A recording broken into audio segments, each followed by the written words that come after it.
Hello, friends, tuning into this devotional. We've been going through Colossians, and the topic today is how do I get rid of unhelpful friends?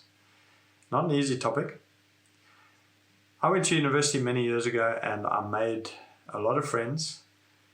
We studied together, we played sport together, we socialized together. So there was a reason to be friends. And there was a season of friendship, a couple of years, but I didn't always carry those friends through into whatever I did after university. I did, though, make some lifelong friends. Now, why are they lifelong friends? Well, because they still continue. They grew with me, and they still continue to challenge me intellectually, and they still continue to encourage me in the Lord, encourage me as a Christian, encourage me spiritually, and encourage me emotionally when I've hit hard times and difficult times. They've been there for me and they've said the right thing at the right time, and I've just needed them. I wonder if we bring friends to other people like that. So that's what good friends do. Why do some friends become unhealthy for us? Well, when we've taken on a season in our lives, it's been difficult to take those people with us. Why? Because they've possibly become critical of us or negative about the environment or about the environment we're in. Or they're consistently envious or jealous or continue to compete with you all the time. And look, those things happen during friendships, but the effort to continually resolve these things becomes very draining emotionally and spiritually.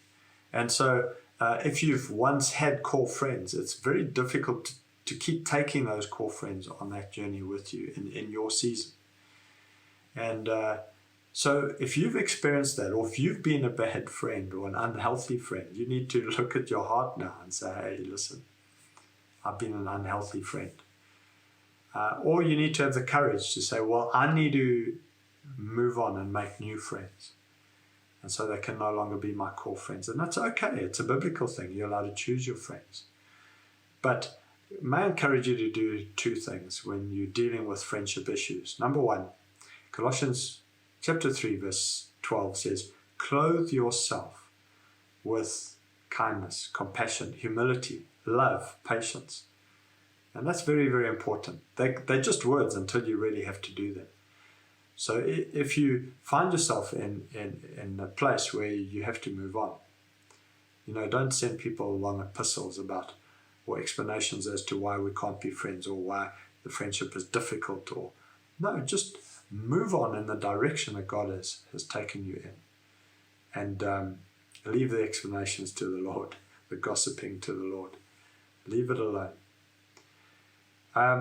The second thing is Colossians chapter 3 verse 16 says, fill yourself with the word of God richly.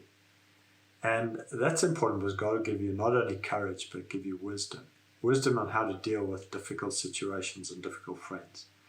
But there's a time where we need to distance ourselves because we can't fulfill the call of God on our lives, and it becomes very difficult. We might not even be able to fulfill the leadership role that we found ourselves in because of a constant negativity or draining situation with a friendship.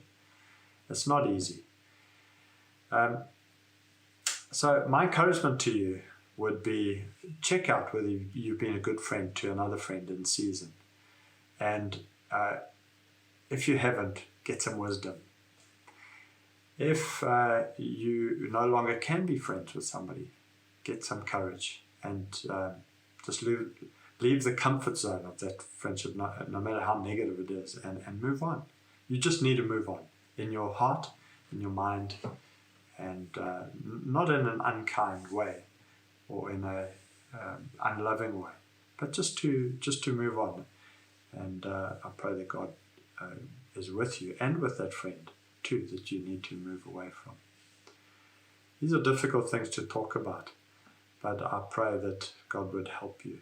It's been good to talk with you today, And I pray that God continues to fill you with courage and fill you with healthy friendships. Go well.